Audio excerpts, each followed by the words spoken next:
Good morning, ladies and gentlemen. Welcome to the graduation ceremony of Rhodes University. Kindly may I have your attention for a few preliminary remarks. No flash photography is allowed during the ceremony, as this interferes with the official photographers. Please switch cell phones off or onto silent. Please allow the Dean to read the names of each graduate clearly before applauding. Please respect that the event is both a joyous and dignified occasion. You are requested not to shout or scream at any graduate crossing the stage in a manner that is disrespectful. As far as possible, you are requested to remain seated throughout the ceremony. Graduates and guests are reminded that you are not to leave the auditorium until the ceremony has ended and the academic procession has left. In the unlikely event of an emergency, please remain calm. Take time now to identify the exit points and signs closest to you. Please note that the ushers, identifiable by the purple sashes and lanyards with the word usher on them, will assist with directions. The security staff in uniform outside the venue will also direct you in the case of an emergency.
stand for the academic procession.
The Chancellor, the Honorable Justice Lex Mpati, the Chairperson of the Rhodes University Council, Judge Gerald Bloom, and other members of our council, our honorary graduate, Professor Janet Cherry, the University Public Orator, Distinguished Professor Paul Malem, Deputy Vice Chancellors, Deans, Acting Registrar, Heads of Academic Department and Directors of Administrative Divisions, Academic and Support Staff, President and other members of the Student Representative Council, proud parents, guardians, siblings and friends of our graduates, honored guests, and most important of all, our graduates.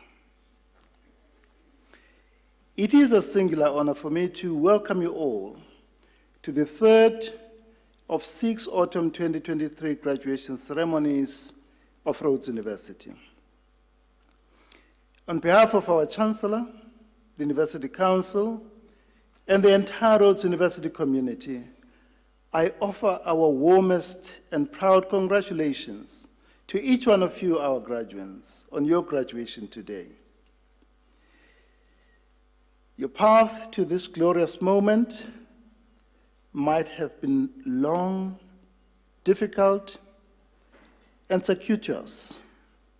Indeed, for many, it is neither straight nor smooth.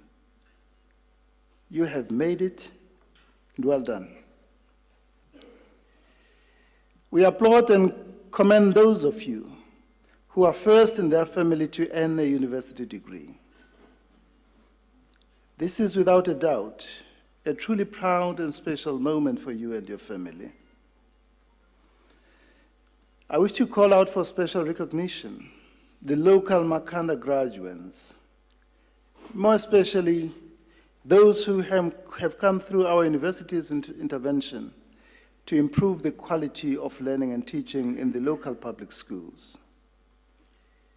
Thanks to the sterling work of Community Engagement Office, GADRA, Mrs. Margie Keaton, and Dr. Ashley Westerway, significantly more young people of Makhanda are able to gain admission to Rhodes University than ever before. This year, a total of 50 graduates who will be receiving their qualifications have come to Rhodes University through GADRA and the bridging program we established in 2017. 41 of these students are receiving their bachelor's degree, and 9 will be receiving a postgraduate qualification. A fabulous achievement indeed.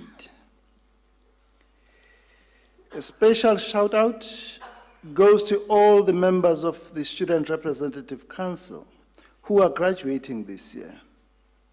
We are immensely proud of each and every one of them. Our hearts and thoughts go out to the families of our students who passed on in the course of their studies and whose graduation ceremony this would have been.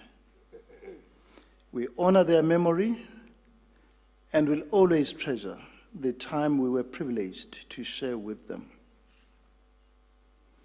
Dear graduates, you'll be the first to acknowledge that you did not reach this important and joyous milestone in your life entirely on your own.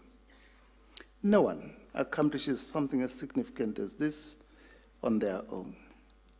The old adage, it takes a village to raise a child, is as true today as it has always been. We extend our heartfelt congratulations to your family members, partners, friends, guardians, and all those whose loving sacrifices, constant encouragement, and unfailing support have sustained you throughout your years of study at Rhodes. Your graduation today is their just reward, and they deserve a thunderous applause.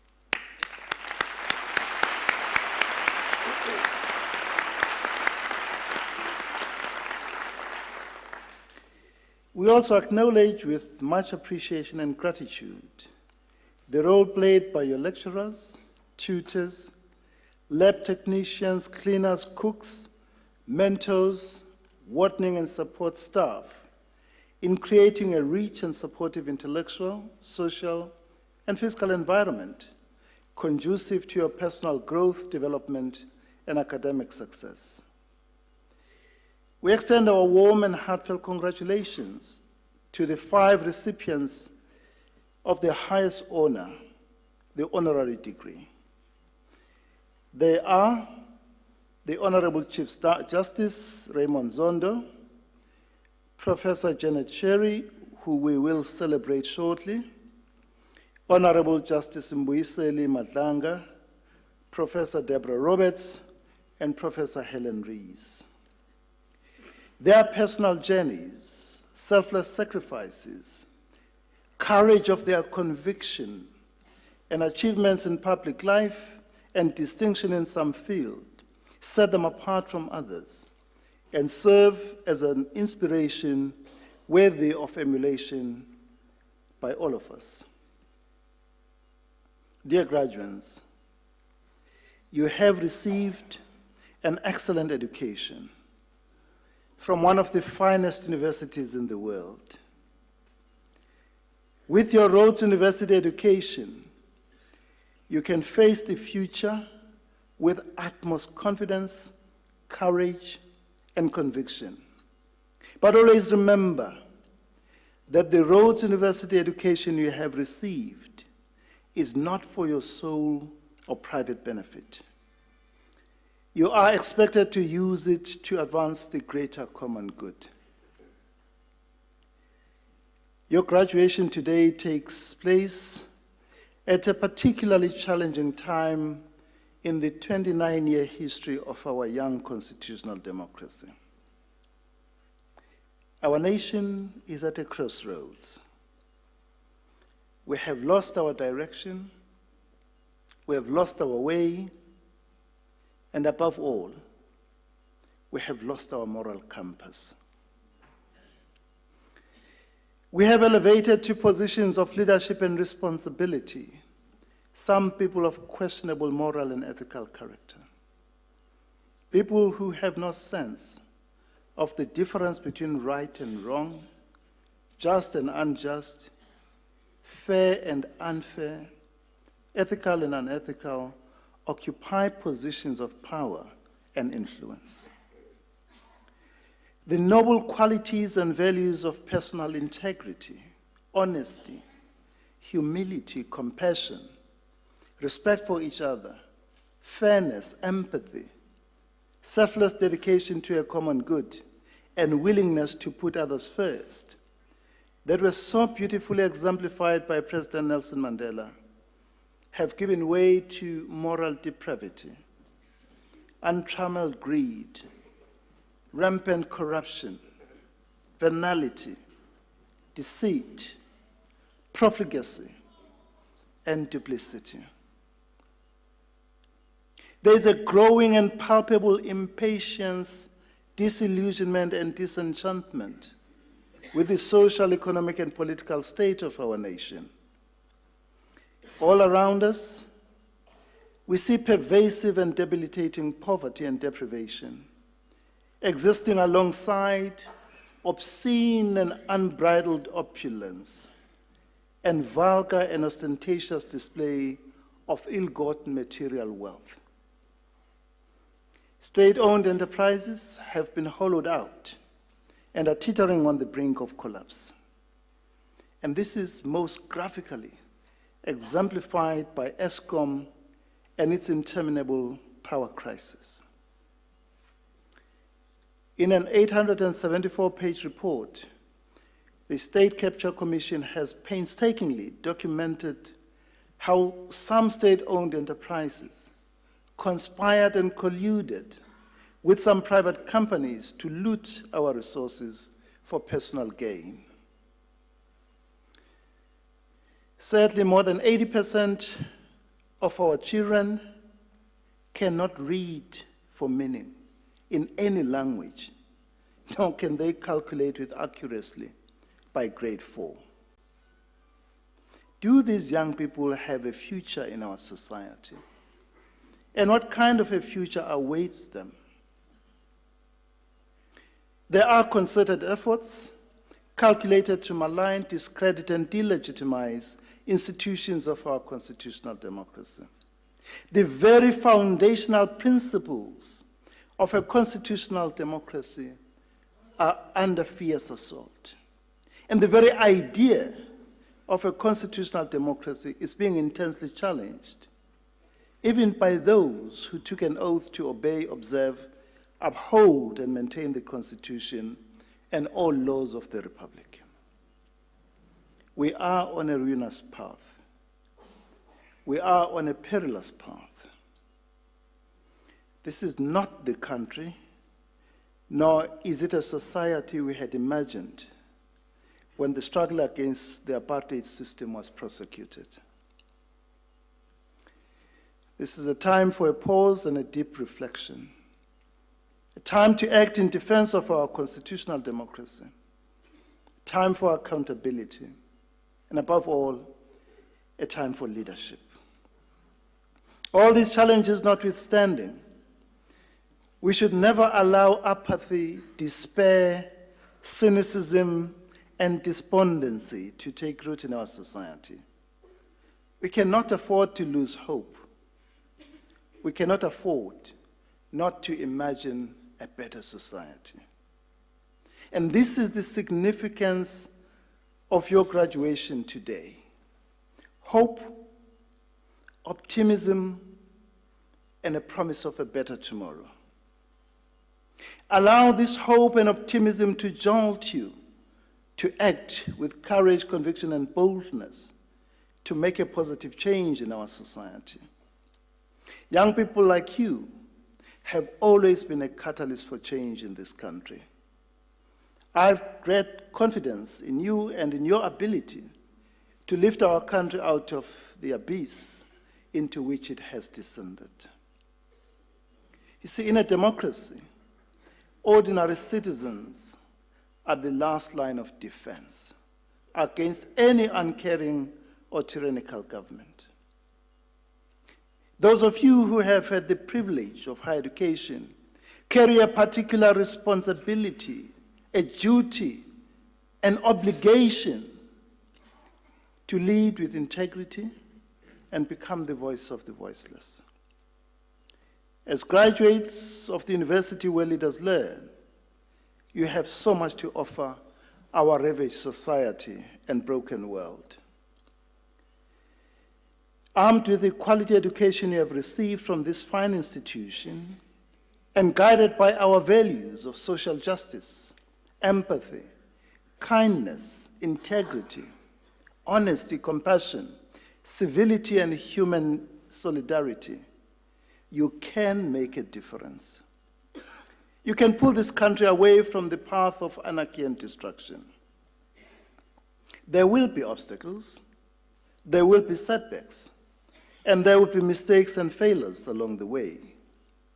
But you must learn from these and be resilient and resolute in your commitment to serve our society and humanity.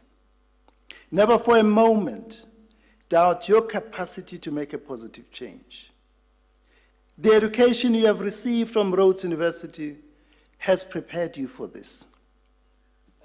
Never allow the fear of failure to drive you into the safety and placidity of inaction. You are more than equal to the challenges that will come your way. In the 6 graduation ceremonies of autumn 2023, a total of 1,849 students will receive their degrees, diplomas, and certificates. Of these, 1,124, or 61%, are undergraduate bachelor's degrees, and 725, or 39%, are postgraduate degrees, postgraduate diplomas, and postgraduate certificates. Of the 725 postgraduate students, 69 will be receiving their master's and 23 doctoral degrees. I must indicate that we have another special graduation ceremony in October, which is exclusively for master's and doctoral graduates. 65% of the graduating students are female students.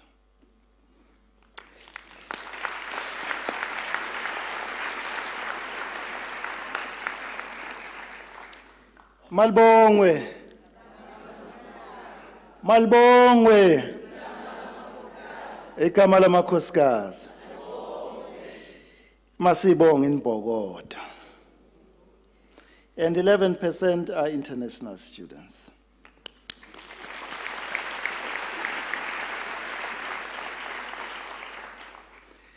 With your graduation this morning, you join a special community of our alumni, extraordinary people who are making remarkable contributions and leading change in many and diverse fields of human endeavor. We will expect no less from you. We welcome you to this special and ever-growing community with whom you share a deep affection for this great university. In the years to come, we will follow your growth, development, and success as a professional with keen interest, and we will applaud you for the honor and credit you bring to your alma mater.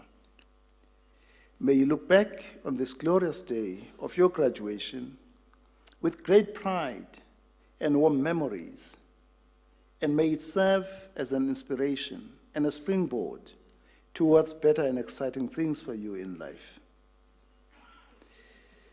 At the end of this ceremony, when you are reunited with your loved ones, please give them a bear hug and whisper these words in their ear. Thank you for all that you have done for me. We wish you much success, happiness, and fulfillment in the years ahead. Above all, we wish you discernment and moral courage to serve our society and humanity with humility, honesty, and integrity. To all of you, Mazel Tov. Asante sana, Inkosi, Kyalibucha, Nyabonga, Kyalibua, Lolibua, Vielen Danken, Nyachokoza, Obrigado, Inkom, Shukran, Merci beaucoup, Tante gratia, Baya danki, Bolsha es possible. Thank you very much.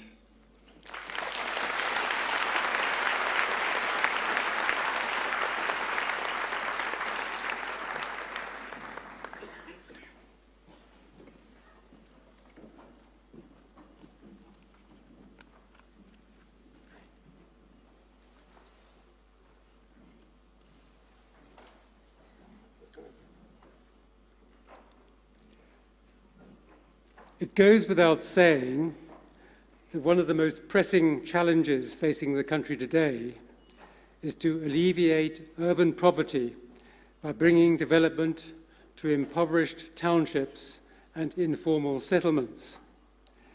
An even greater challenge is to bring development that is sustainable, having proper regard for the environment.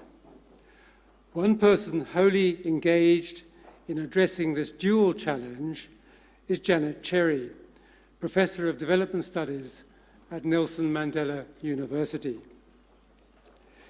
In recent years, this has been her major focus of attention.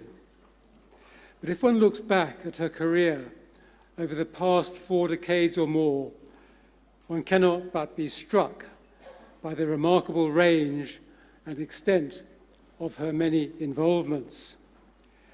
She stands out as a scholar cum activist of the highest order, expertly and admirably combining in-depth research with thoroughly committed political and community engagement. Her activism goes back a long way to her early youth. Growing up in a family committed to social justice, both her parents active in opposing apartheid. Enrolling at the University of Cape Town in 1980, very soon volunteering to work as an adult literacy teacher at the Crossroads settlement. In the process, learning to speak isiXhosa and becoming aware of the plight and need of residents. In 1982, being recruited into the underground ANC, and after graduating the same year, working full-time as Secretary General of the National Union of South African Students, NUSAS.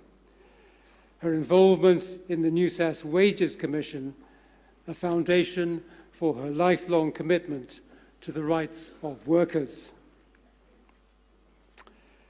Then in 1984 came her move to Port Elizabeth at a time of rising political turmoil across the region and the country, with townships in rebellion and government repression hardening.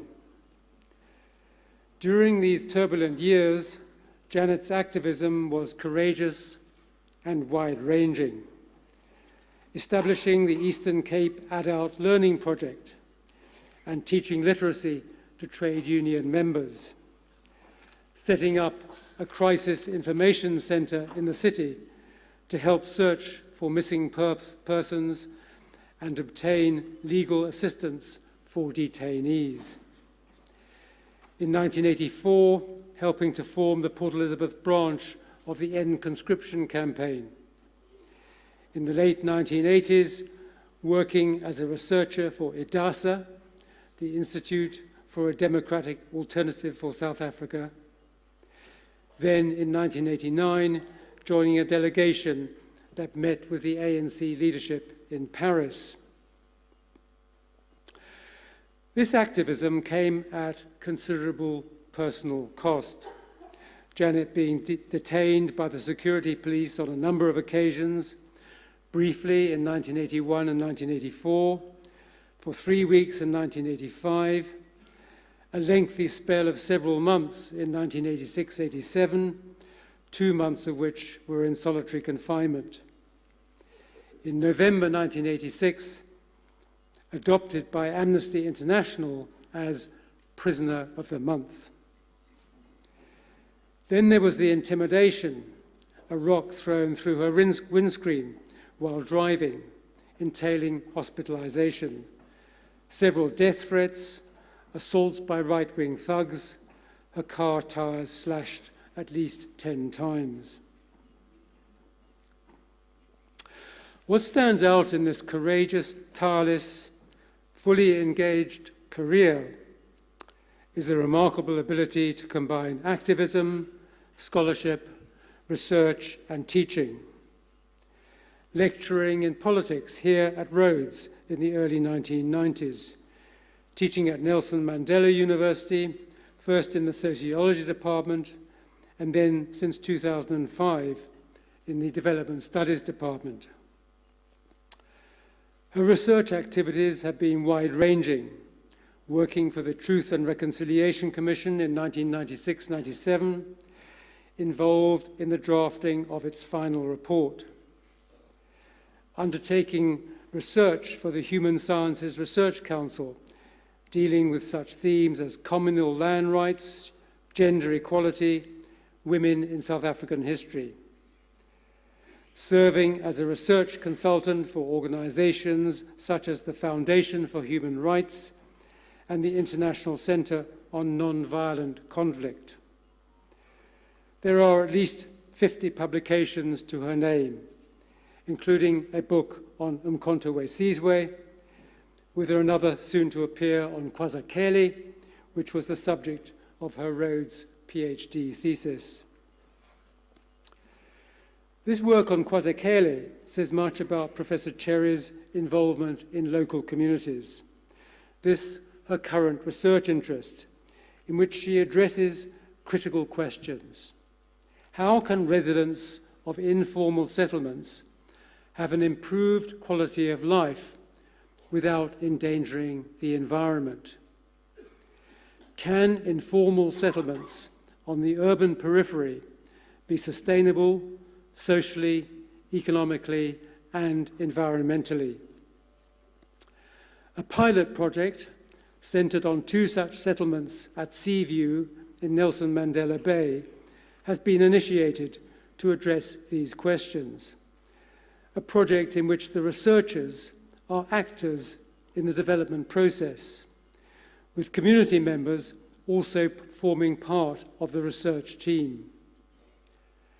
Various recommendations have been presented, among them the provision of community-owned renewable energy through a combination of solar, wind, and biogas, water harvesting, generating economic opportunities for community members, findings that have enormous potential for transforming informal settlements across the country. A number of postgraduate students have worked under her supervision exploring these themes: socially owned renewable energy, food sovereignty, land and agricultural conservation. Students conducting such research not only in South Africa, but also in Ethiopia, Rwanda, Malawi, and Zimbabwe. These deep, intense involvements are guided by Professor Cherry's belief that it is important both to understand the world and to bring about change. And, she says, we do this through the combination of intellectual inquiry and social proactivism. Her life's work exemplifying that combination. There are some ways to disengage from this remarkable range of academic and activist involvements. Living on a small holding on the outskirts of Nelson Mandela Bay with her longtime partner Ken, keeping horses, bees, chickens, and exploring the mountains and coastline on foot or on horseback.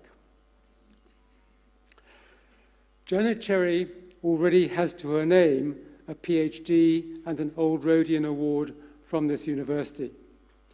Today, it is a well-deserved Honorary Doctorate, awarded to a courageous activist who engaged fearlessly in anti-apartheid activism in the 1980s, who has sustained a deep-seated, long-standing commitment to human rights, for which she was given the Reebok Human Rights Award some years ago, a teacher driven by a concern to impart skills to others, whether they be students, workers, trade unionists, or community members.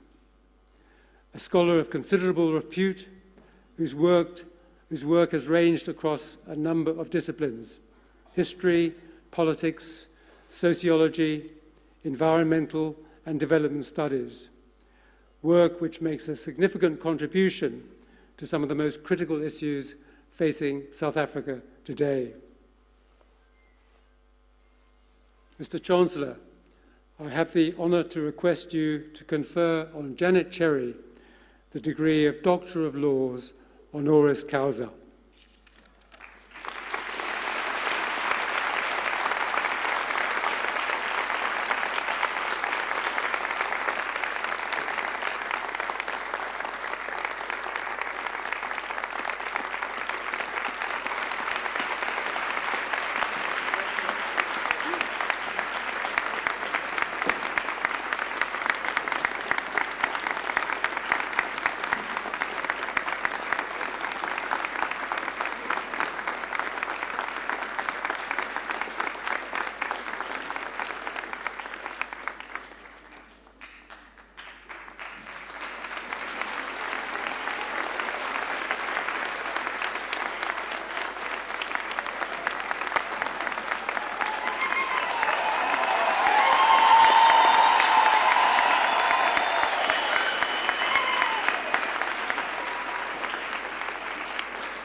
Chancellor of Rhodes University, the Honourable Judge Lex Mpati, and Vice Chancellor Professor Sizwe Mabizela, Chairperson of Council, Judge Gerald Bloem, and members of the University Council, the Executive Management, the Deans, the Academic, Administrative and Support Staff of the University, the President of the SRC, Ms. Avukleni Chala, fellow graduates and family members, students and friends of the university, distinguished guests, ladies and gentlemen, and also distinguished Professor Paul Malem, who introduced me. Thank you very much.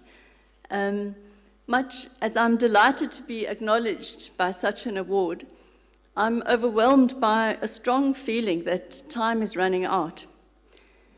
Far from being satisfied with a lifetime's work, I feel that I have not achieved nearly enough. Time is running out for me personally, with only a few years left to make a difference to our society. But far more worrying is that time is running out for all of us, not just in South Africa, and not just for us as human society with all our failures. I recently came back from a trip to Nepal, where the glaciers are melting. As I flew back home, there were more devastating floods in Mozambique, in Malawi, and in Port St. John's in the Eastern Cape. We are responsible not only for each other as human society, but for other sentient beings, and indeed for all life, for forests, and for the biodiversity that is being lost as I speak here. However, now is not the time for cynicism, nor is it the time for protest. Some argue that we have run out of time already, facing the gravest challenge of the past 200 years. It is a challenge to all of us as engaged intellectuals, to which we must respond. At the same time that climate change is a grave threat, it necessitates a transition to a different society, a different economy. This is an opportunity to which we as engaged intellectuals can and must respond. We have the space and the position to explore alternatives, to put forward new models, to envision the future. I remain convinced that we do have answers to the great challenges that climate change poses, as well as answers to social injustice on a global scale and to the obscene inequality in our own society. Our role as academics is to research and test these solutions. Our role as activists is to convince those in power that change is not only inevitable, but is a necessary and positive opportunity for society. We have to, as is said, think globally and act locally to ensure that the future is both sustainable and equitable. One of the solutions that we are piloting in Nelson Mandela Bay through the Transition Township Project is community-owned renewable energy through township neighborhood cooperatives, which feed electricity generated from PV solar into the municipal grid, thus contributing to a just energy transition. Another solution that we should be exploring further is at the sub-regional level. Climate change does not acknowledge national borders.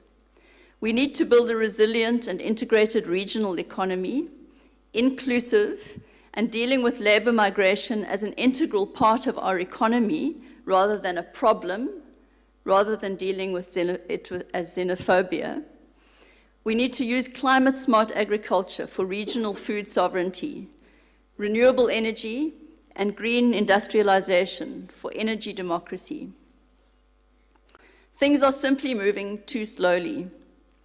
One of the quotes that I lived by from when I was 19, when I got involved with what Paul Melem described, was to know and not to act is not to know.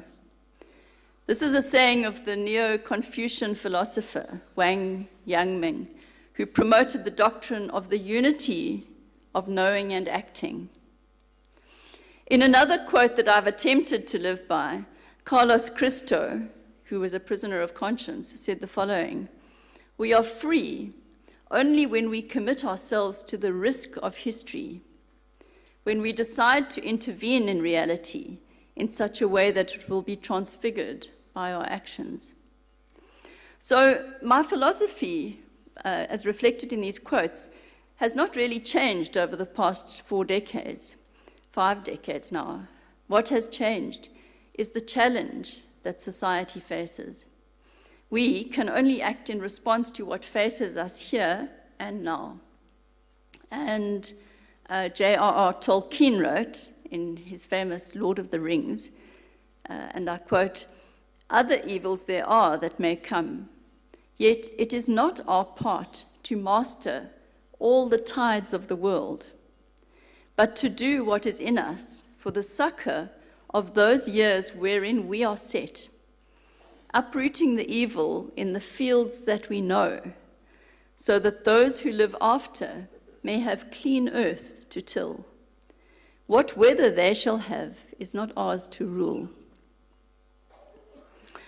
So lastly, among the many people who have accompanied me on this long journey, I would like to acknowledge a few people locally.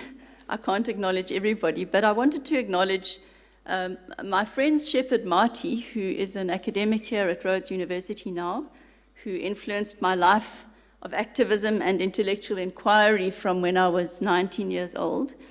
And we've both ended up as having an academic career. And Pila and Kai, another organic intellectual from Makanda.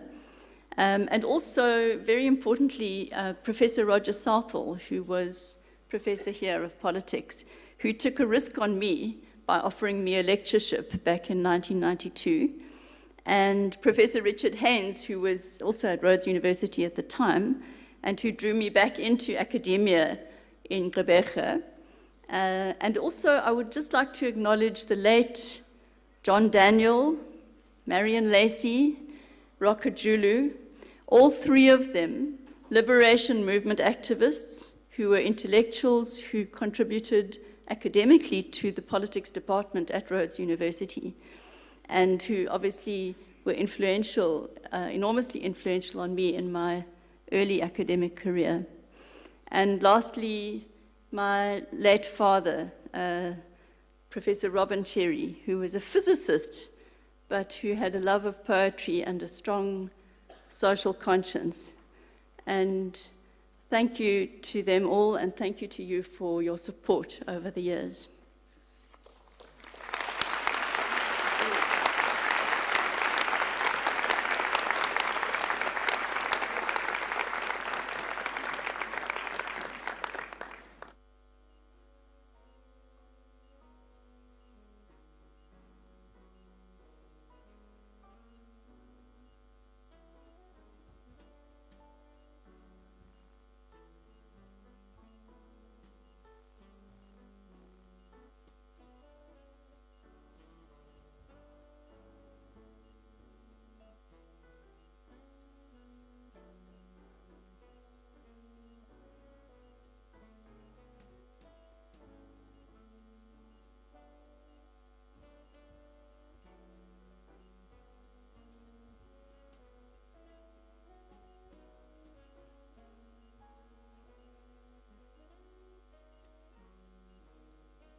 Ms. Chancellor,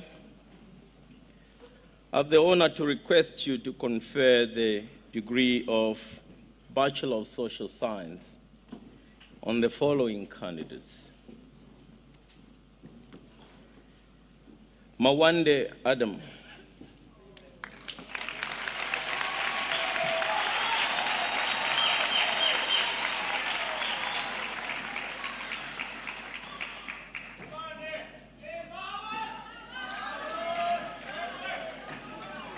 Tulisa Tule Basi,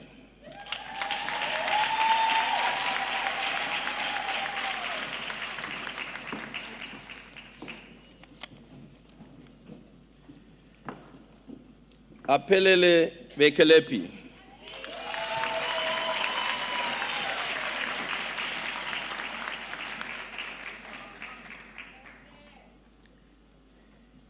Nazim Francisco Bernisco with distinctions in industrial and economic sociology and in organizational psychology.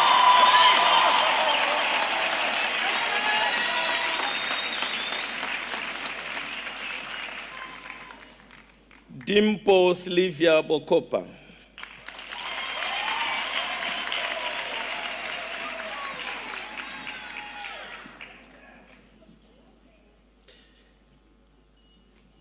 Alizwa Ngonyena Bunyonyo.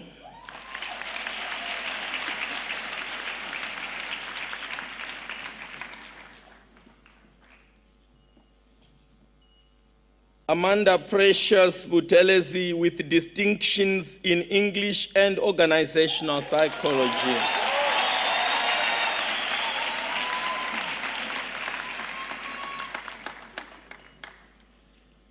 Jonathan Eric Campbell.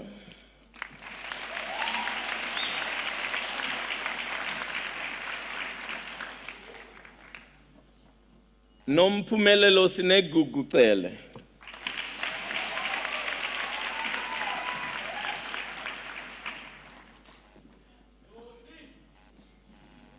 Ngalawa Melody Chauke.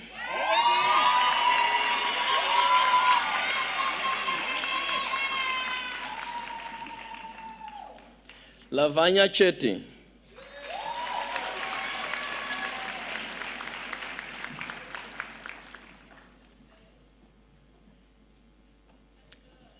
Mateya Naritabile Chiloane with distinction in psychology.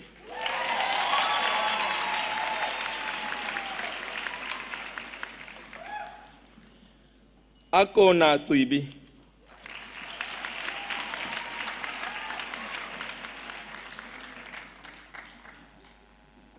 Emma Kathleen Cole with distinctions in psychology and sociology.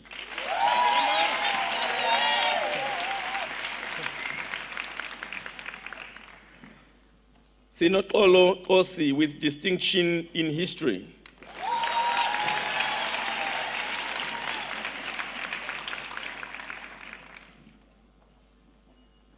Noula Lichalin Dili.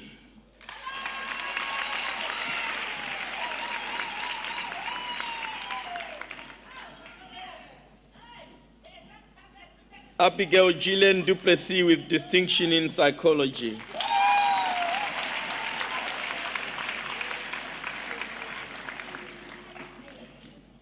Lindokuhle Blossom J. Shana.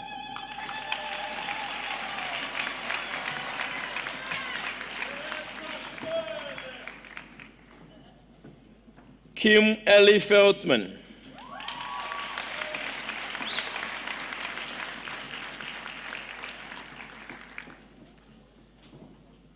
Alisa Lana Ferreira.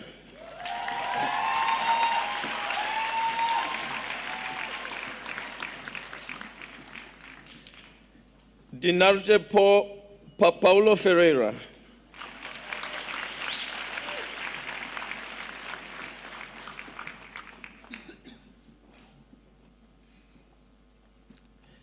Siviwe Tina Gaika.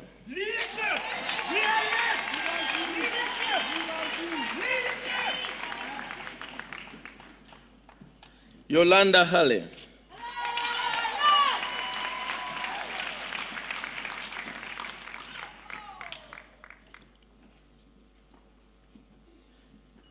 Subaira Faida Hassenberg.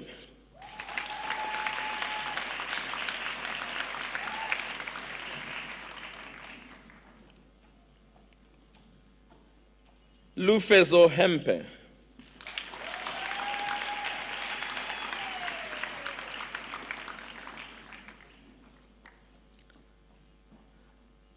Akolile Justin Hina.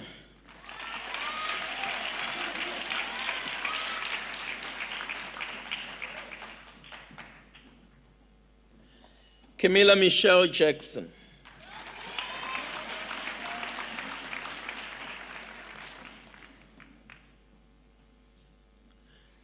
Aube Kira Jacobs.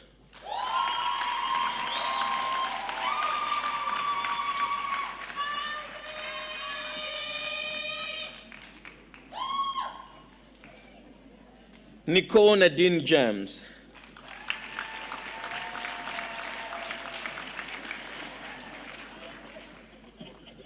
Sorry. Ms. Chancellor. recall the candidate back. He gave me a wrong name. Just stand aside a little. Nicole Nadine James.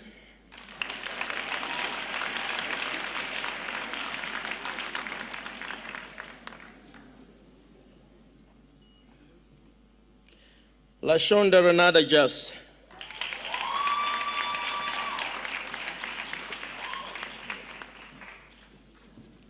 Please write your proper name.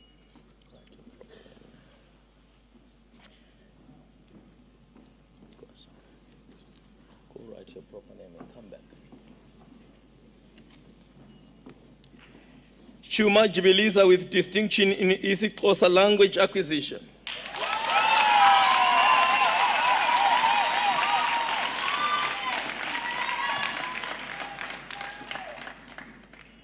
Senator Mbashon Jilana.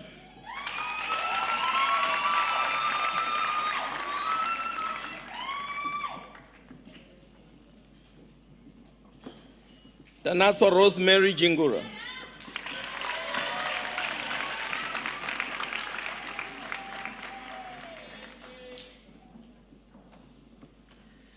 Rachel Melissa Jochens.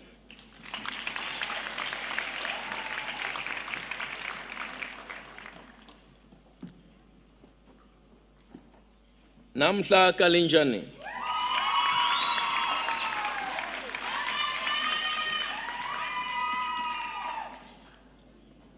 Azile Kamkam.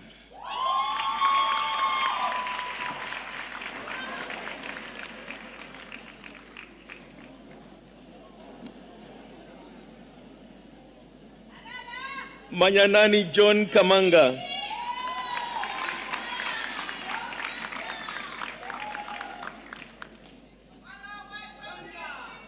Molly Kamanga.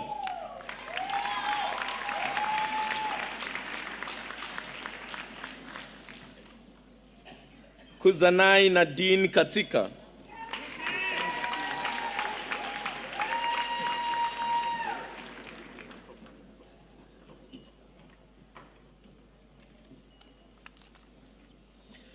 Devon Graham Kemp.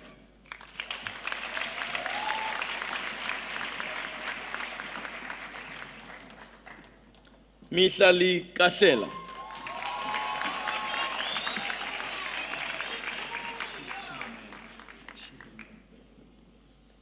Shiremero Godwin Kosa.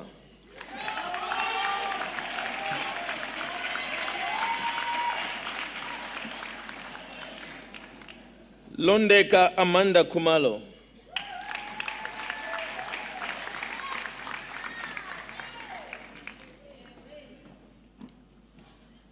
Olile Luto Kiudase.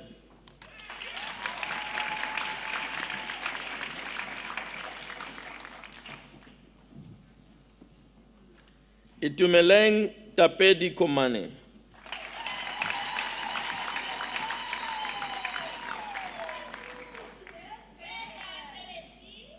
Mandi Sakona.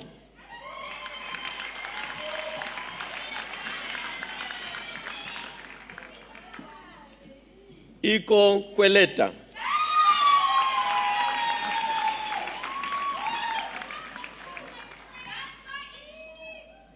Pakamile Laurentia Ledwab.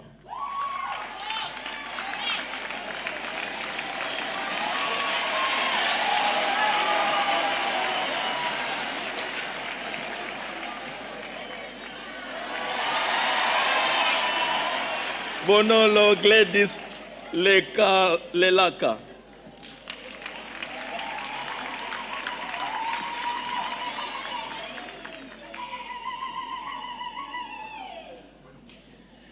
Tsepo Letuela.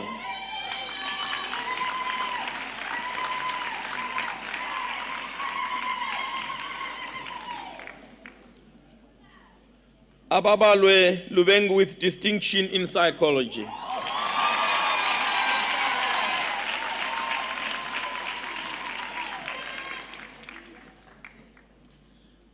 Bongiwe Millicent Mabena.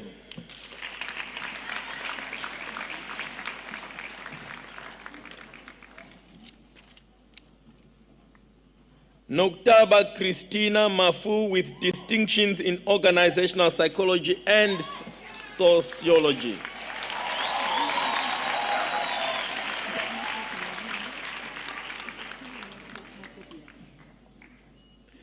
Kululwa Hope Mahobiana.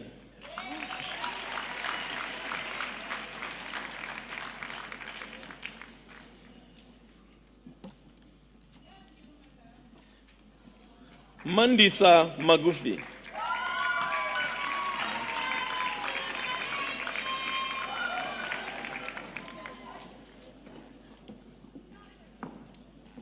Kundai John Mahari.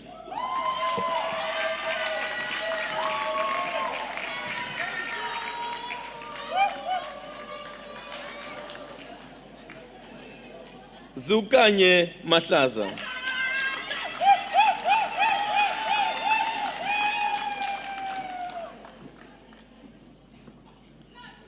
Nathan Maimba.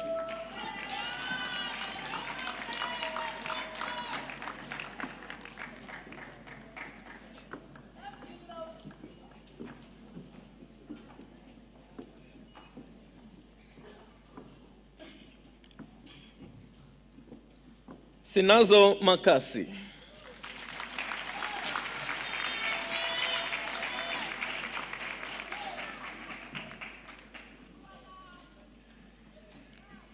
Yalelwa Zizipo Makaula.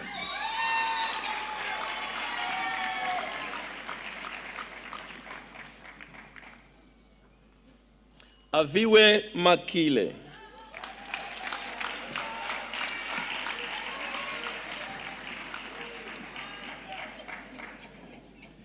Sego Maseko.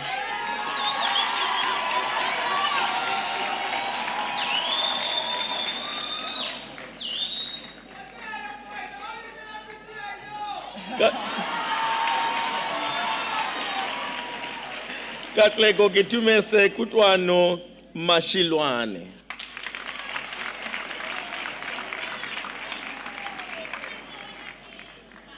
Poloko Masiane.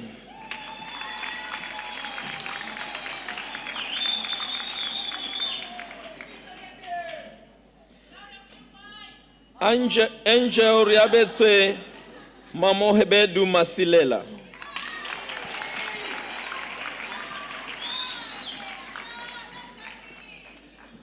Karabo Masunya.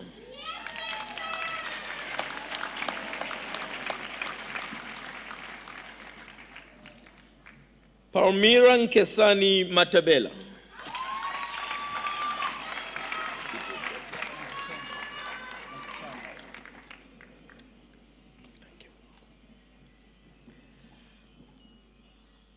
Atenkosi Zolile Mazichana.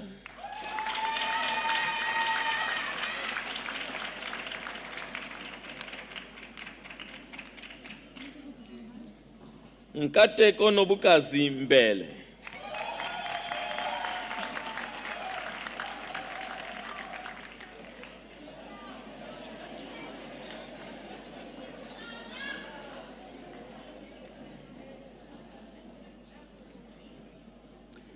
Sipokazi Mbukwe.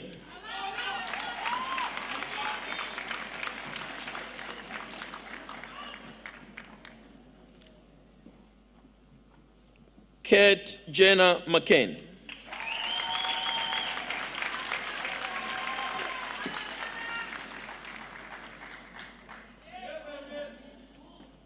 Ntando Yotasa Mdunge.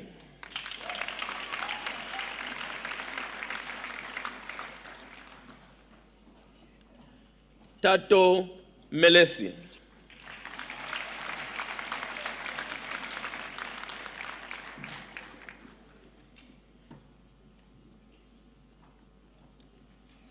Yasipa Muginkri.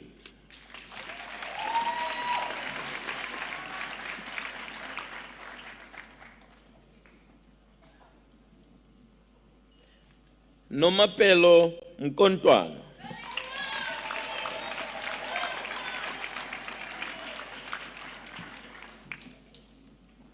Maite Monwa with distinction in psychology.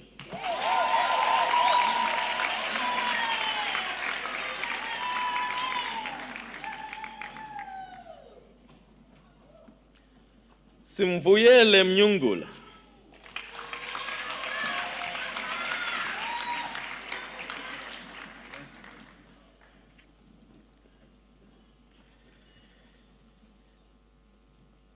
Nkosi Ngiphile Wiseman Jali.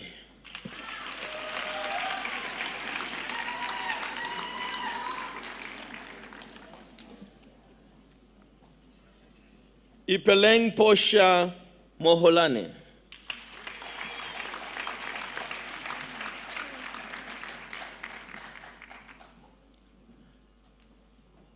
Khomole Momleti.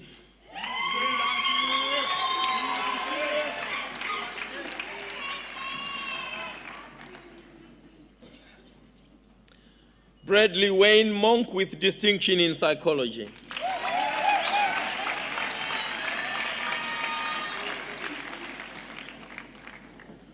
Tanyaradzwa Moyo.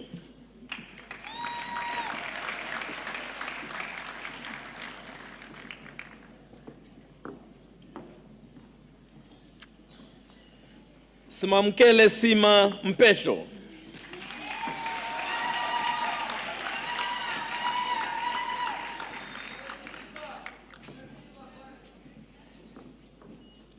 Riake Ditwe Cecilia Mpesha.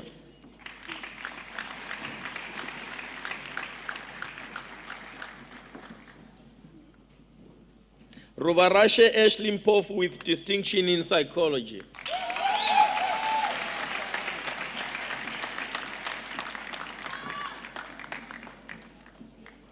Kushle Luyolo Mklikwan.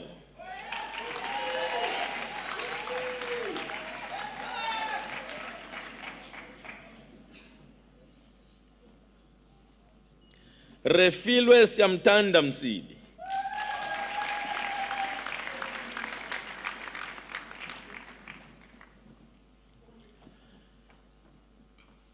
Angel Silindile Mtembo.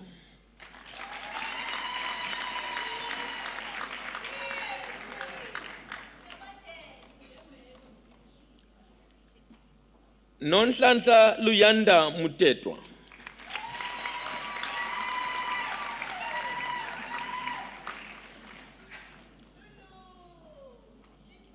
Inga Mchingana.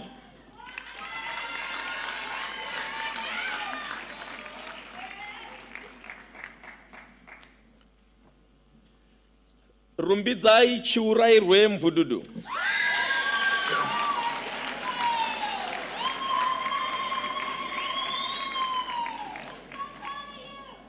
Dylan Maybeck.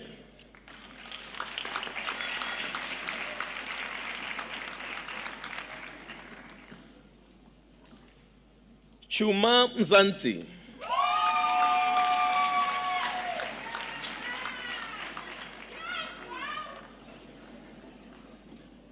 Muso Mzila.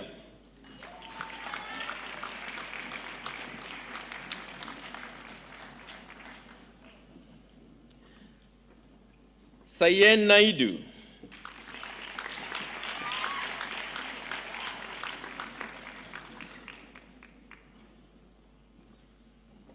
Christine Namponya.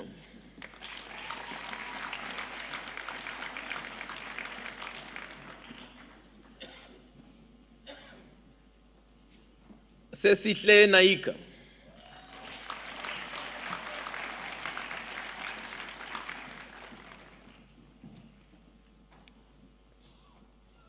Charlotte Tembisi Lendaba.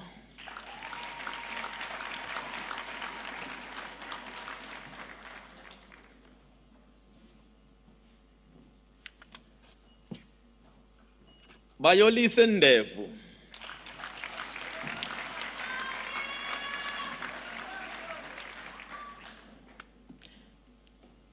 Lucinda Ndiliso.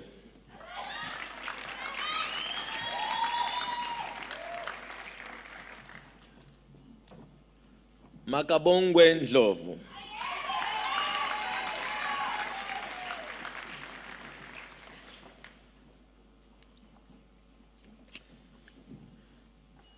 Liyema Nzipo.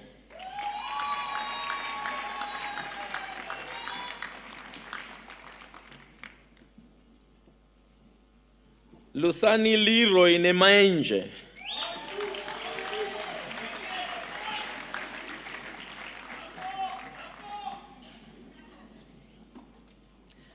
Patuchedzo Shaddai Nesamvuni.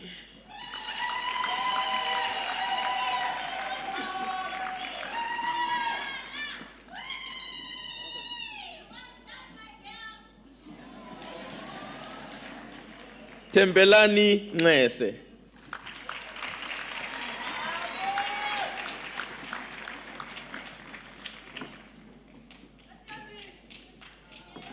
Sinotando Kanya Nkomonde.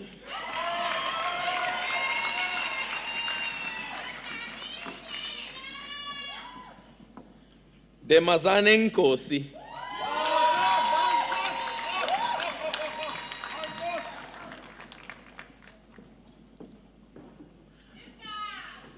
Aslume Nkushlu.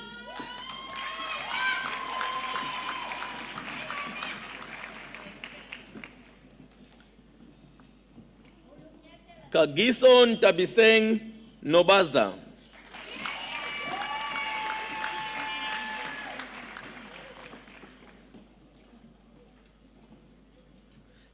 Zanele Nondongwe.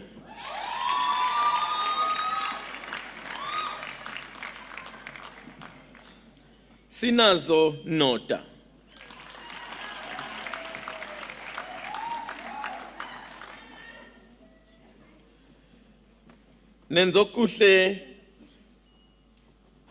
Senzokuhle Ngabeni.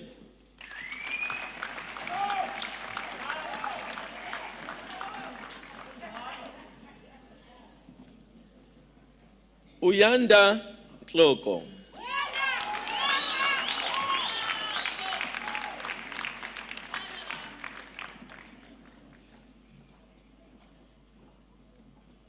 Sipokazi Emantuli.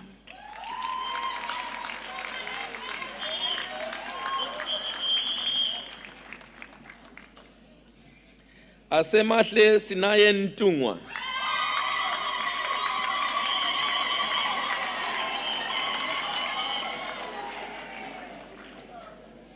Tembaletu Ngumalo with distinction in organizational psychology.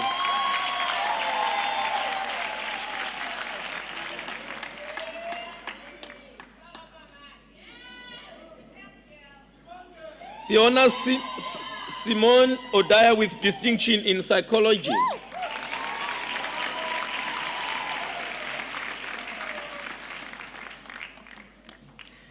Tanaka Kimberly Pasipatorwa with distinction in psychology.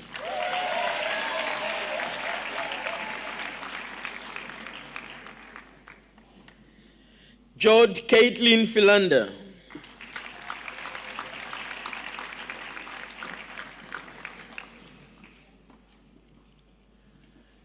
Glenda Poswa with distinctions in linguistics and political and international studies.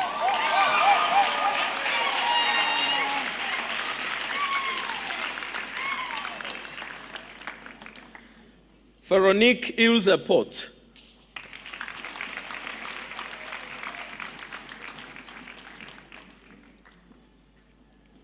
Siyolise Kupe.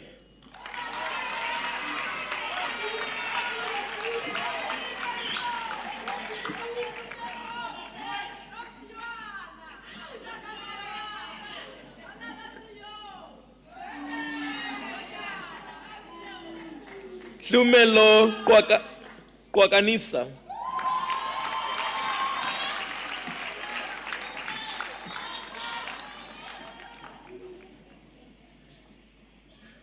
Humburani Ramuzangwi.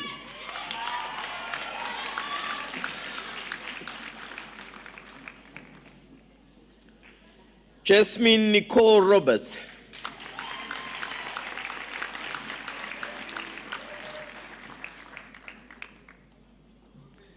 Babalwa Kholinhlanhla.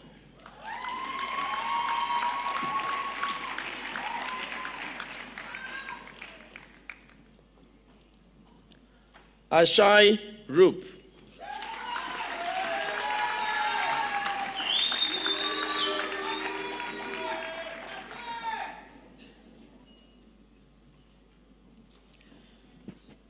Maleboleng Senwamadi.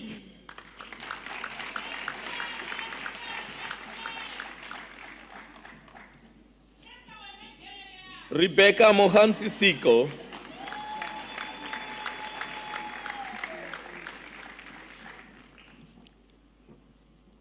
Yonga Sikwebu.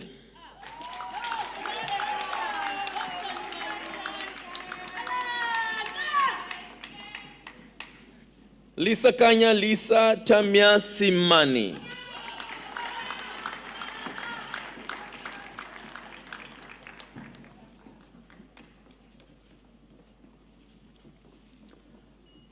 Puleng Sitebe.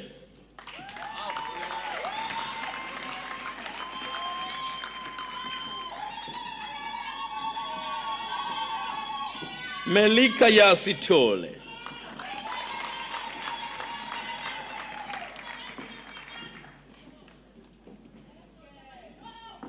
Ntombikaise Mupoenhle Shamain Sitole.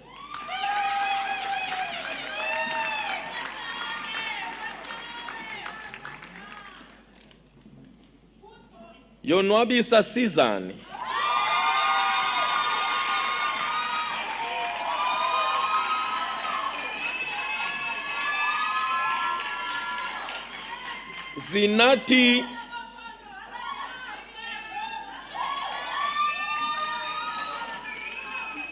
Zinati Zawosobuza.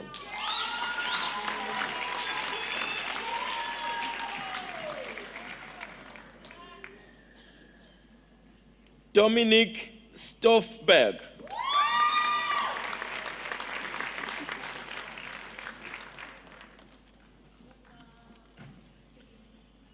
Sibulele Teyi with distinction in industrial and economic sociology.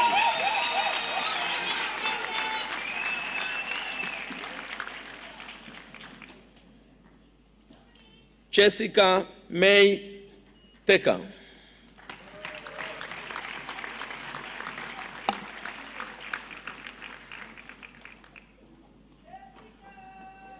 Oratile Manoko Tanza.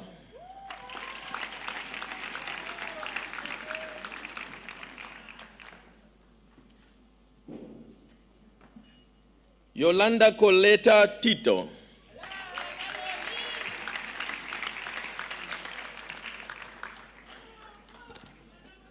Liyabona Chukwana.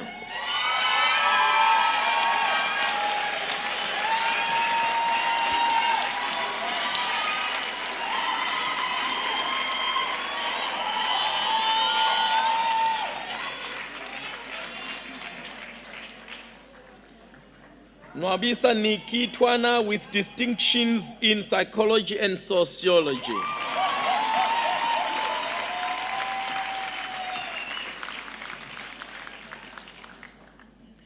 Kaylee Teresa Underhood.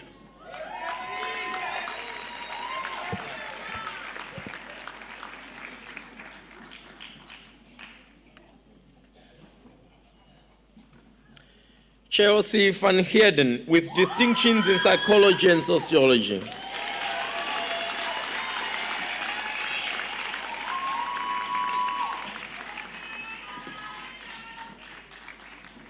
John Paul Williams.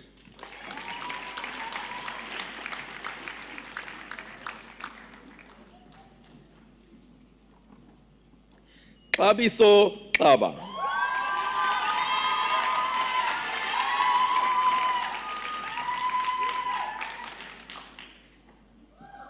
Zintle Bayimpi.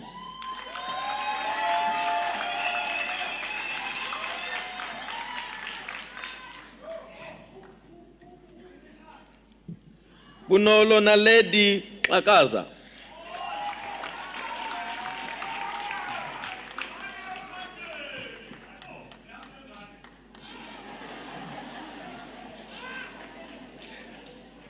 Lwandle Yawa.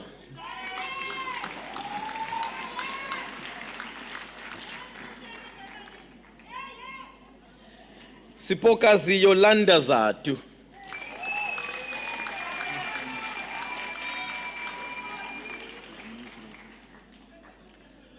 Liam Jaron Agnew in human kinetics and econometrics. Sorry.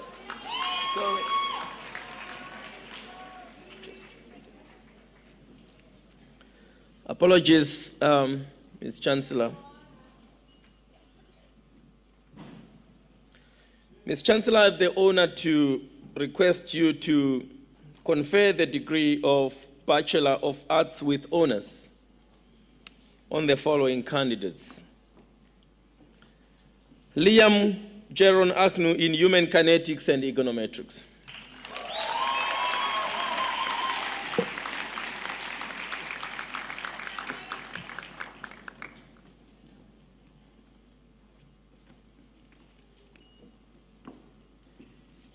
Chemily Megan Anthony with distinction in drama.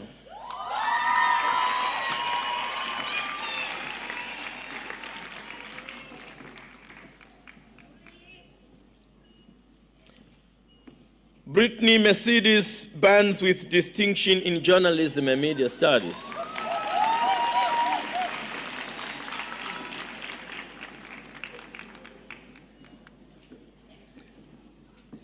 Vincent Alexander Berry with distinction in psychology.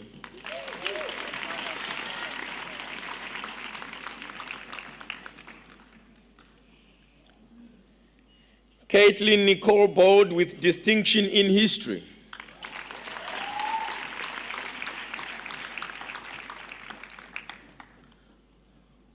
Okuhle Boqwana in political and international studies.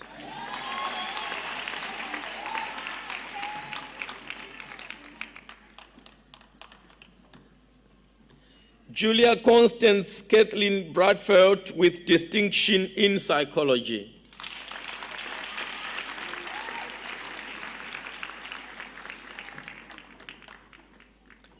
Tembani Buka in African language studies.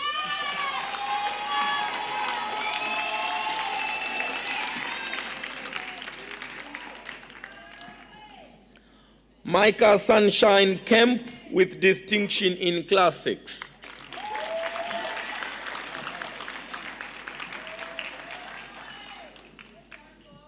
Ningi Anele in drama.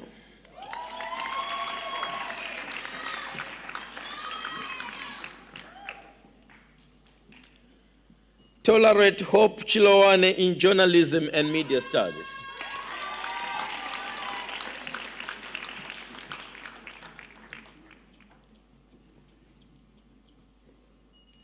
Akash Priyesh Chiman in classics.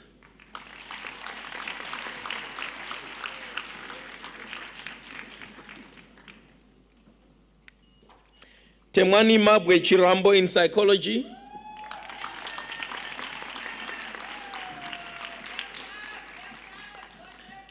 Naledi Uche Chue in drama.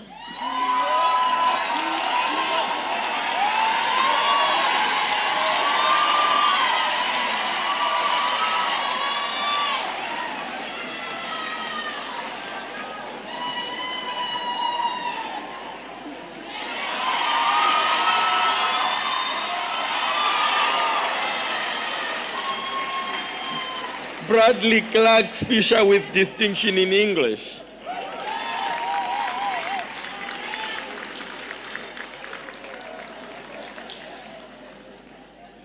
Sibahle Diliza in psychology.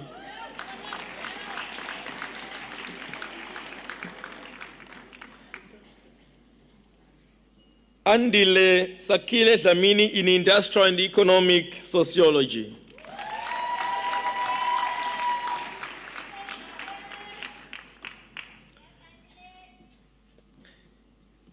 Kirsten Lisa Dawkin with distinction in psychology.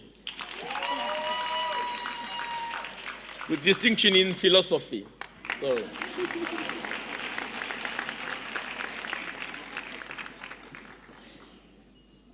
Yomelela Sandisiwe Dubase in African language studies.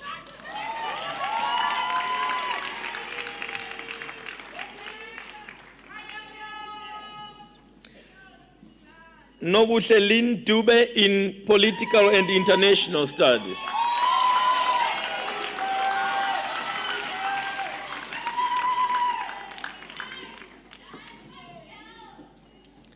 Sisanda Josini in African Language Studies.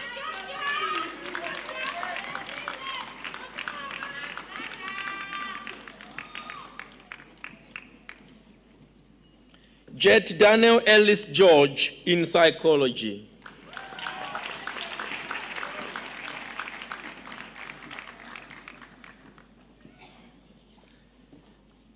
Awongwa Celu in Philosophy.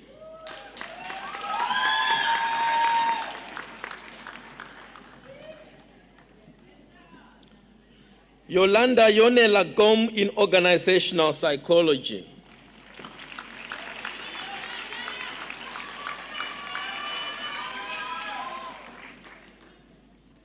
Owetu Kola in Psychology.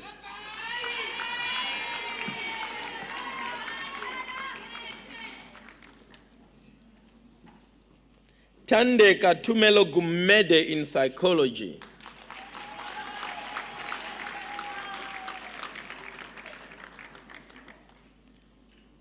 Martin Els Hall in Political and International Studies.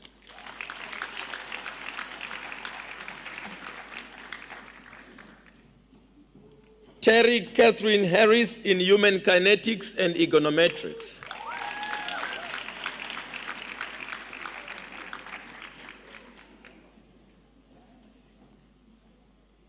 Jackie Nicholas Hoffenengel in Drama.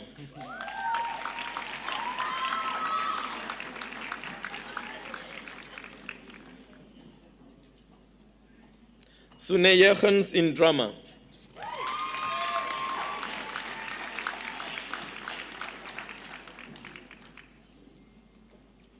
Munsaka Alan Junza in Drama.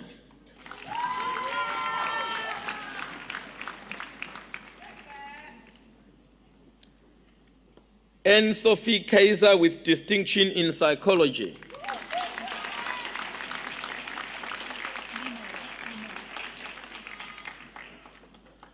Limo Sarah Katz in Psychology.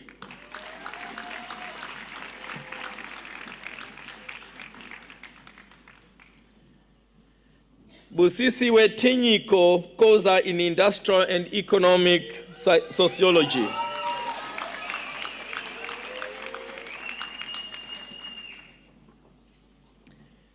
Kerstin Rosemary Kingwill with distinction in Human Kinetics and Econometrics.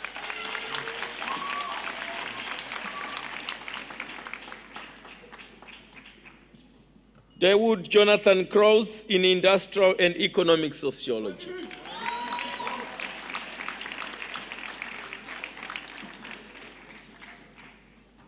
Zoe Lensberg with distinction in Philosophy.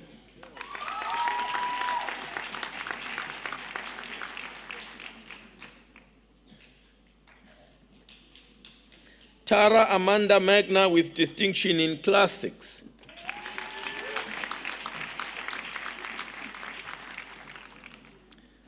Ompemetse Kobisa Majenge in Political and International Studies.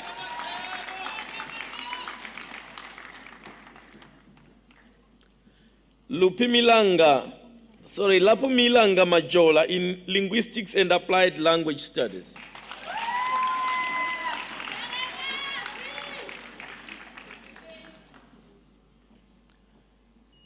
Luvo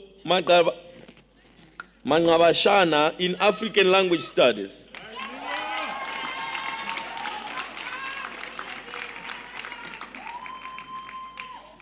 Amanda Mgaba in Organizational Psychology.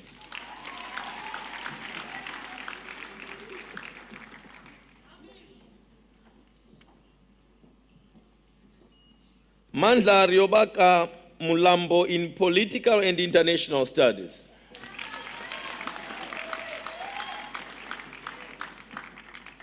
Kiran Muloy in Journalism and Media Studies.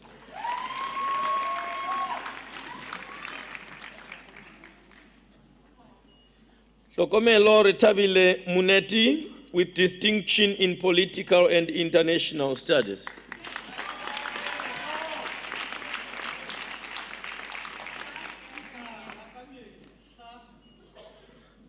Lesejo Angelina Munyai in Political and International Studies.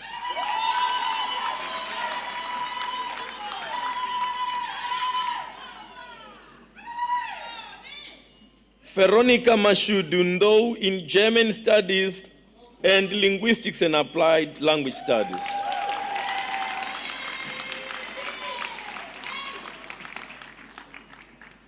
Jessica Helen Nell with distinction in Psychology.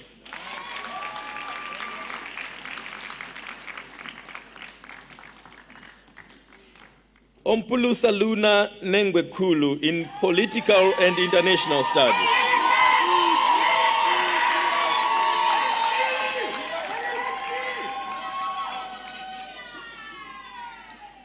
Tubelinhle Nonhlanhla Ngcobo in Political and International Studies.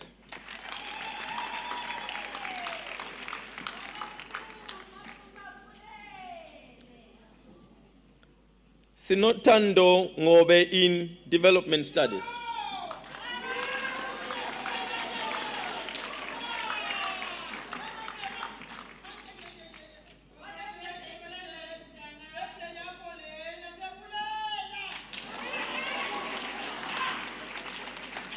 More Blessing Itani Mwanamindwa with distinction in Sociology.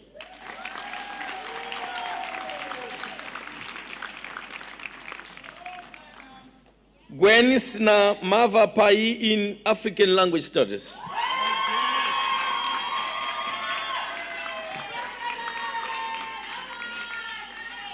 Abigail N. Petrie in English.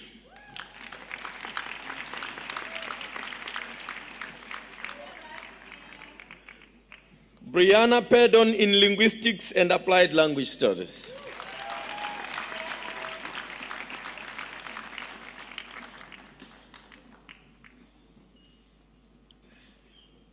Petoho Providence Ramuhaba in Political and International Studies.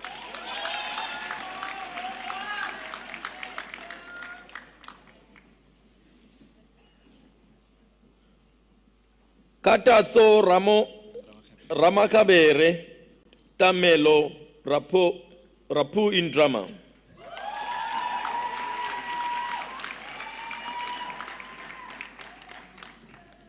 Ethan John Pule Sebakwane in Anthropology.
Just remain seated, we will be connected soon.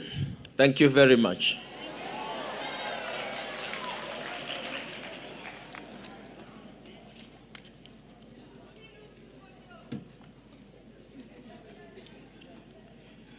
Siboniwe Siko in Organizational Psychology.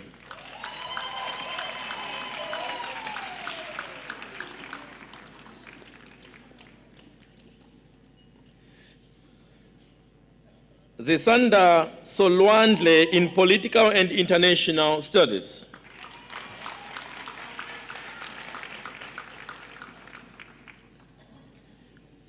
Oyama Soyamba with distinction in Organizational Psychology.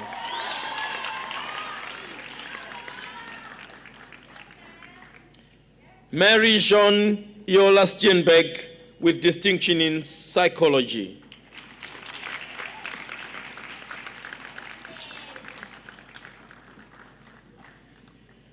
Tamunutim Kashinde Sukubo in organizational psychology.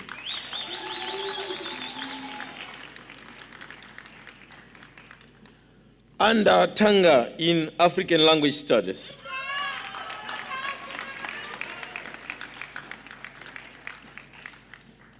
Ruth Sarah Taylor in psychology.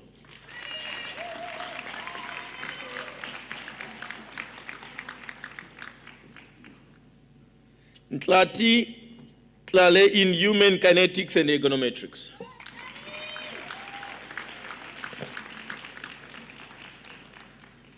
Sanele Tlali in drama.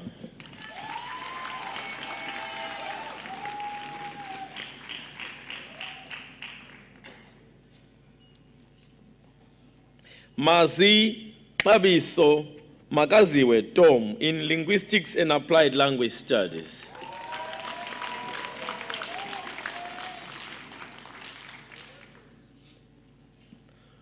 Mukonazote Queen Tsedu in organizational psychology.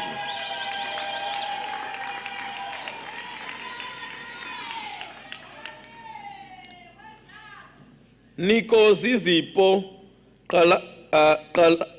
Kakamba Tsotsi in drama.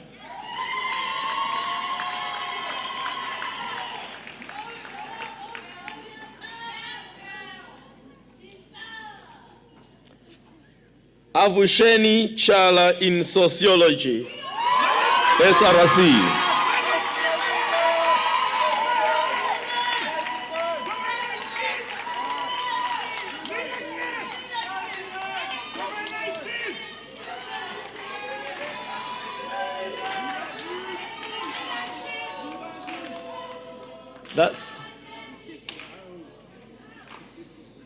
That's the current SRC president.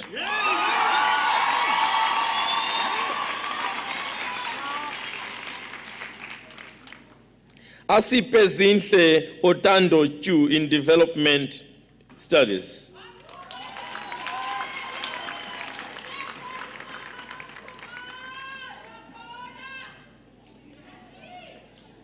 Brinley Van Ant with distinction in political and international studies.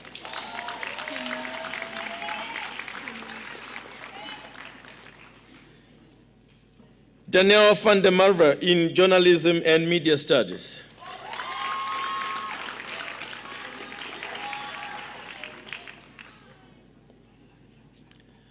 Nandi Filion in psychology.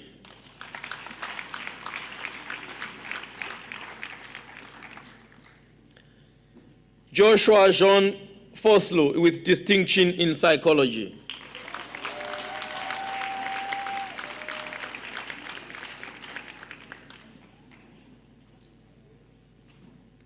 Penelope Paidamoyo Yafele in development studies.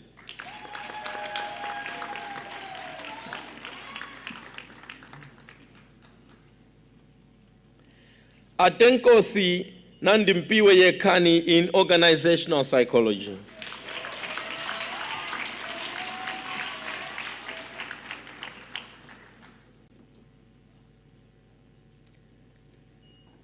Evstratios really Zaccharelis with distinction in classics and history.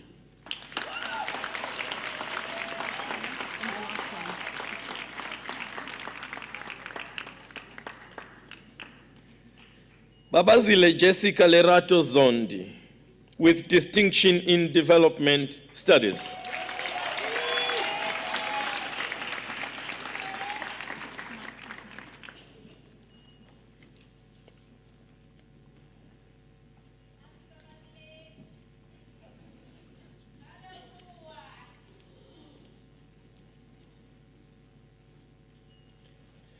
Ms. Chancellor, I have the honor to request you to confer the degree of Master of Arts on the following candidates. Daniela Joanne Augustine with distinction in clinical psychology.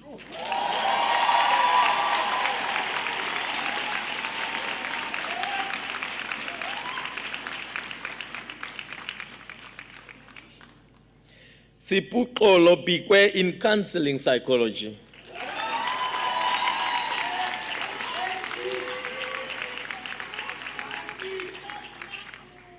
Page Samantha Cox in linguistics and applied language studies.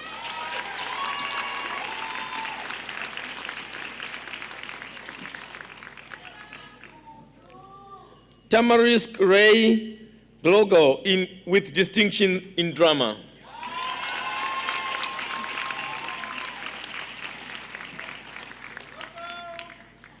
Siyabulela Nosipiwo Javu with distinction in drama.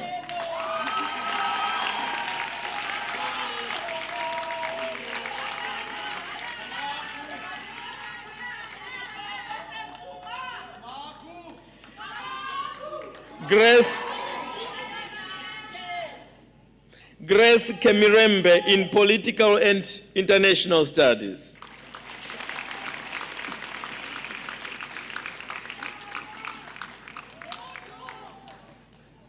Zikomborero Maziananga in political and international studies.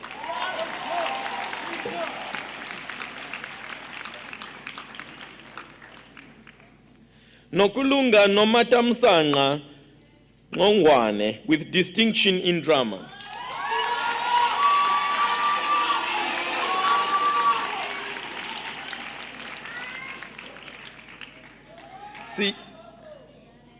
Siyanda Buile Shabalala with distinction in clinical psychology.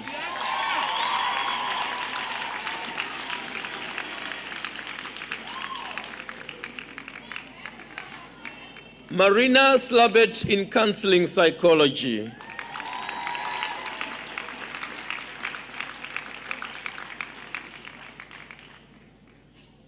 Yolanda Soji in drama.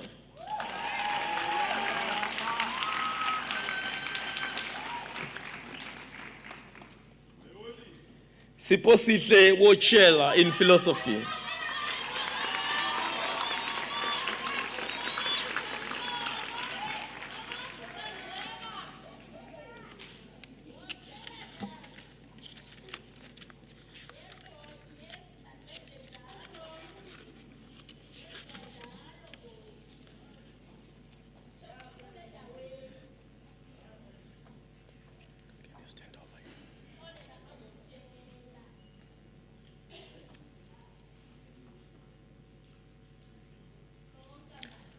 Ms. Chancellor,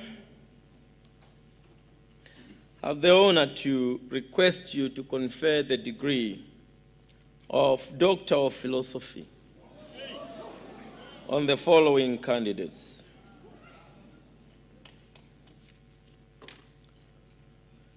Kim Elise Baker.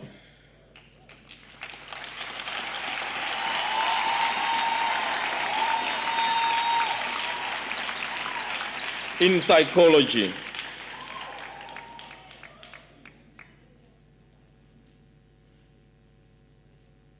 The highly innovative study, this thesis which explores the impact of participating in an anti-rape protest, listening to and thinking with the narratives of victim survivors, is described as a highly innovative study which utilized a critical, engaged activist ethnography to investigate participation in the silent protest at Rhodes University.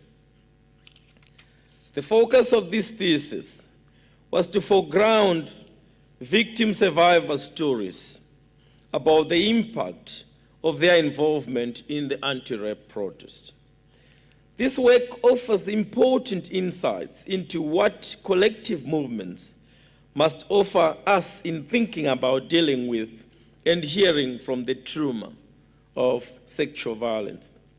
It does so by challenging the victim versus survivor binary and the ways in which those who have experienced rape and sexual violence are often reduced to their suffering. In this thesis, the recognition of sexual violence as a social-political issue, which requires a collective response, works to demonstrate how activism can contribute to a process of healing and offers the possibility of a preferred identity.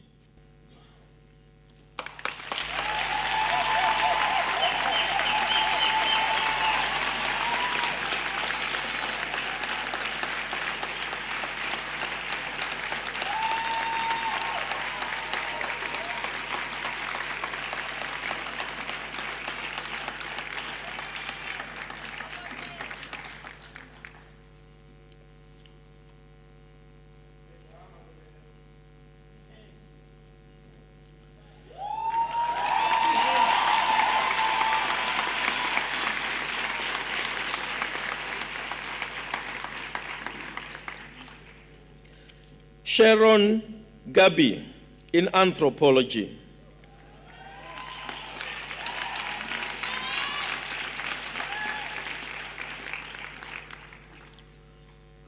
As Chancellor, I'm still learning Afrikaans, and so I will ask for now, for progress' sake, for her to read the title of the thesis. Please read.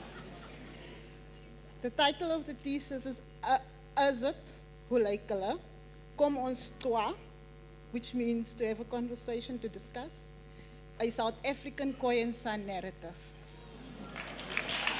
Thank you.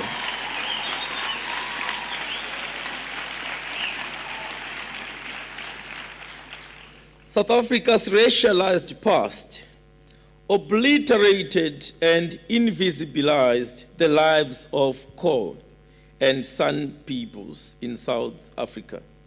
In this thesis, Gabi tells the various stories of contemporary Khoi and San peoples and their fight for inclusion and recognition in political and linguistic ways. A sensitive and respectful engagement with their interlocutors across a 7-year period produced a nuanced understanding of how Khoi and San reclaim and remake indigenous knowledge as a response to a continued marginalization in democratic South Africa.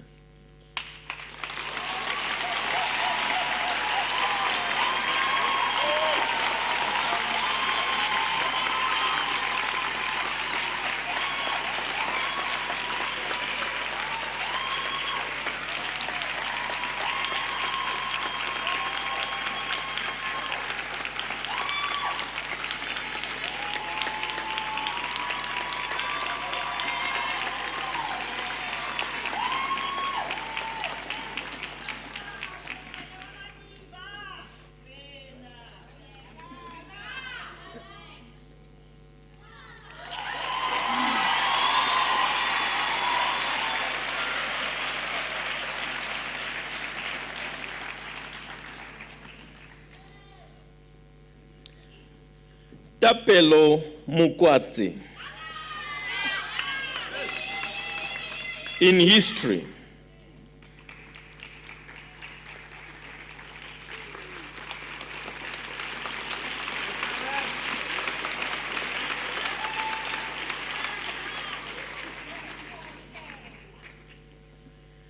Tapelo's thesis, titled Friends of Four of the People, So Musane, the life of the late 19th to 20th centuries South African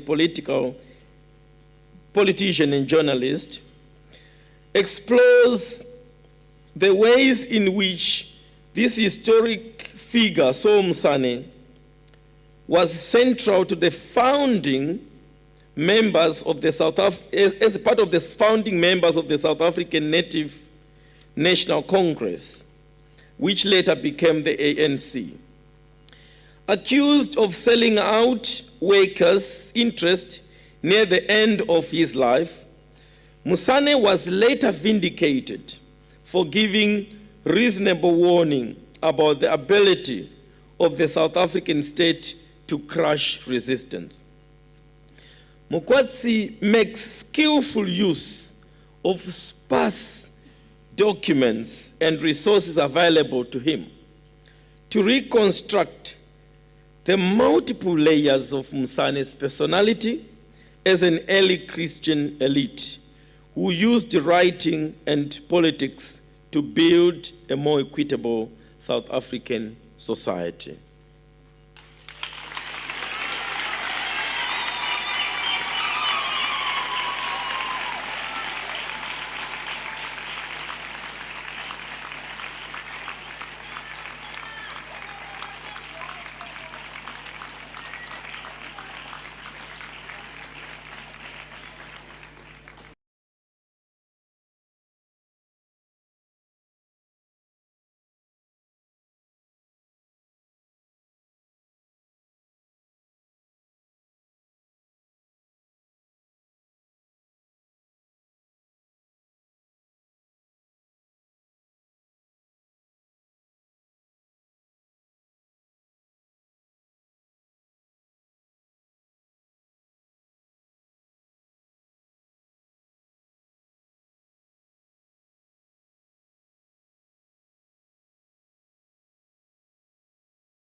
Mr. Chancellor, I have the honor of presenting to you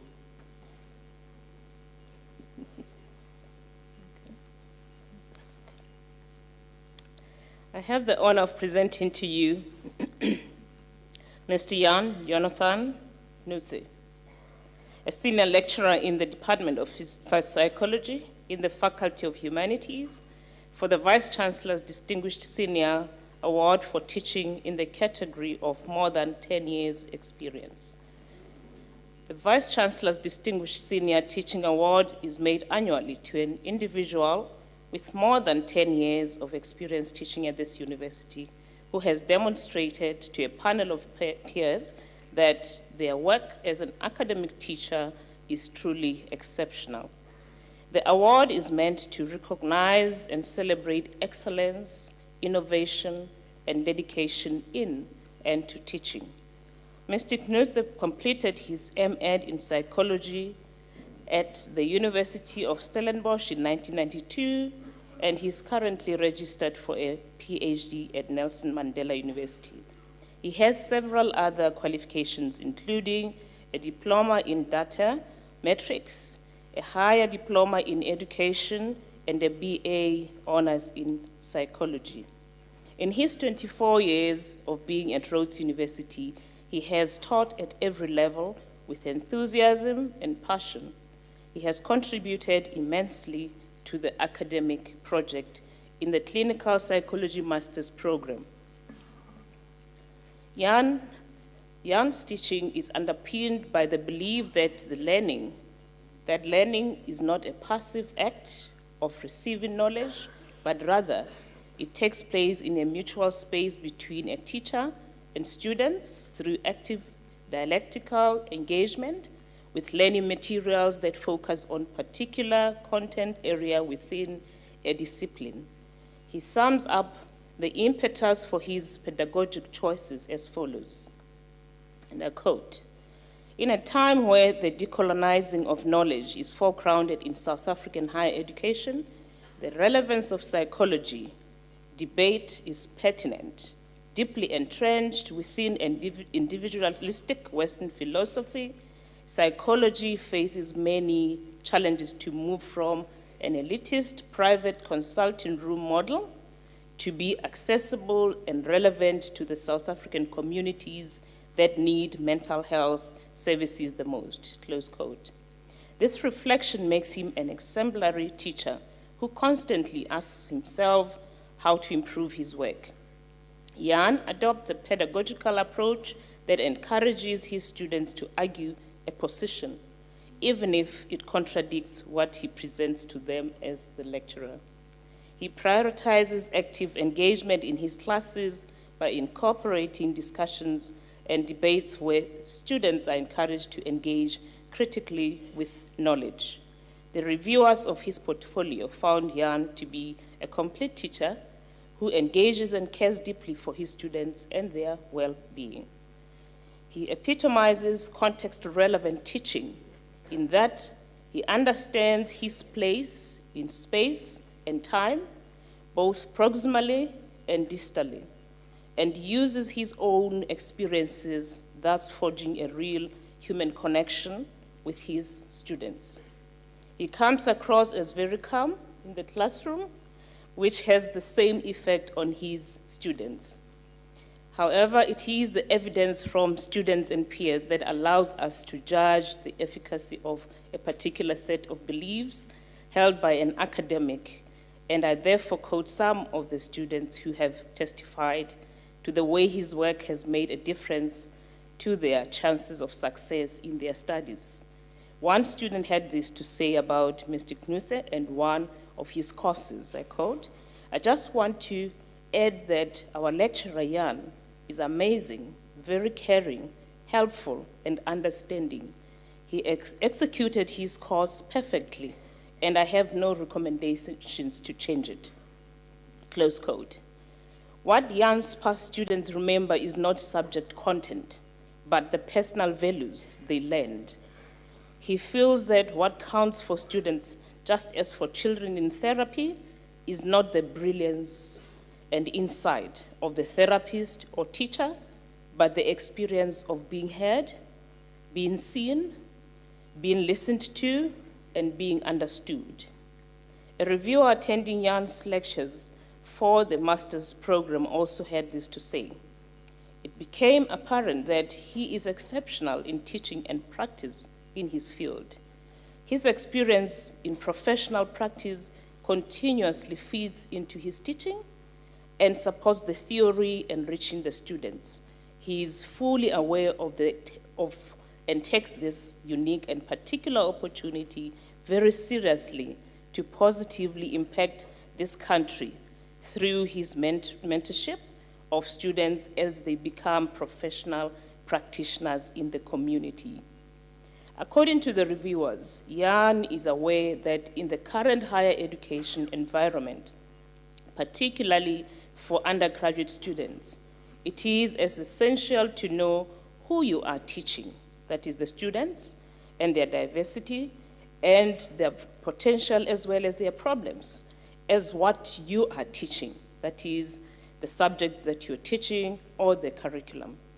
He is further aware that lecturers need to do considerable remedial work, not just recognizing learning gaps, but also understanding and empathizing with their students. Beyond that, lecturers must be active agents of transformation, starting with themselves, he says.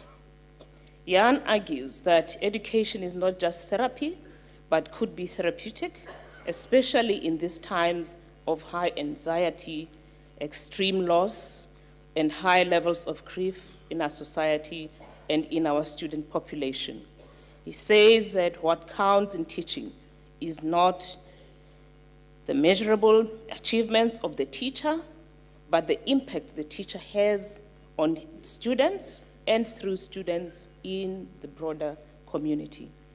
In his acknowledgement of the transformation imperatives of higher education in this country, Jan writes, "I'm deeply aware of the changing demographic of our student population, of my own identity as an originally Afrikaans, aging, heterosexual, white man, and also the immense differences between my experiences of the world and those of the majority of the students in my class. And of course, to use a narrative therapy construct, how I would like to conduct myself." One reviewer was impressed by how Jan could talk around a topic, demonstrating deep knowledge and masterfully weaving various, sometimes conflicting academic views relating to his lecture content. This reviewer felt that the students were highly privileged to attend lectures presented with sincerity and passion by someone humble yet masterful in understanding the content and sharing this knowledge. The same sincerity and deep reflection were found in Jan's responses to the panel during the interview leading to this award. Mr. Knutze is a scholarly teacher who has over 60 publications in accredited journals as well as conference proceedings, and has supervised close to 30 honors and master's students. He shares his vast experience in the field to draw students in, fostering curiosity and encouraging them to co-create knowledge. He is cognizant and respectful of all the different intersectionalities of the students present in his classroom. He is also able to create safe spaces where his students can express themselves without fear or favor. He truly listens, he hears, and responds with wisdom and care. This is what ultimately convinced the reviewers to recommend Jan for this award. Mr. Chancellor, it is an honor to request you to award the 2022 Vice Chancellor's Distinguished Senior Teaching Award to Mr. Jan Jonathan Knutze.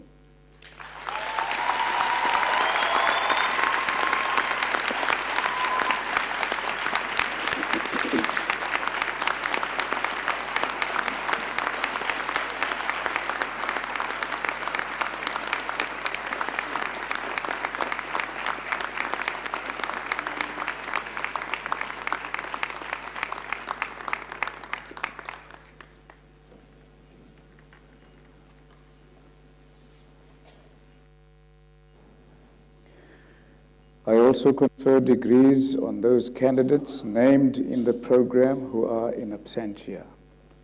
Please rise for the national anthem.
By virtue of the authority vested in me, I dissolve this congregation of Rhodes University.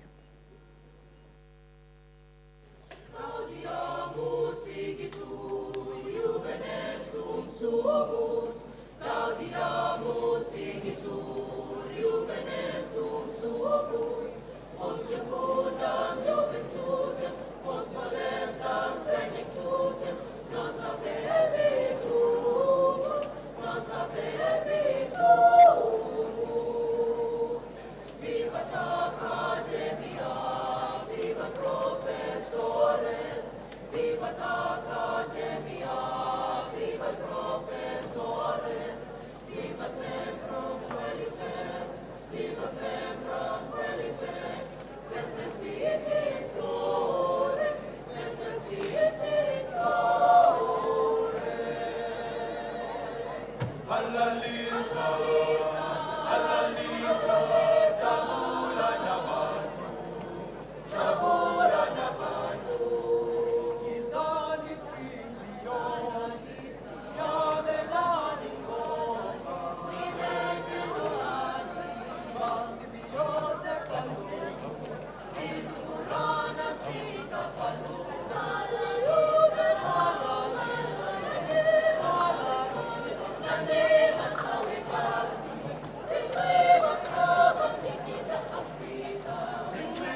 Sinclair.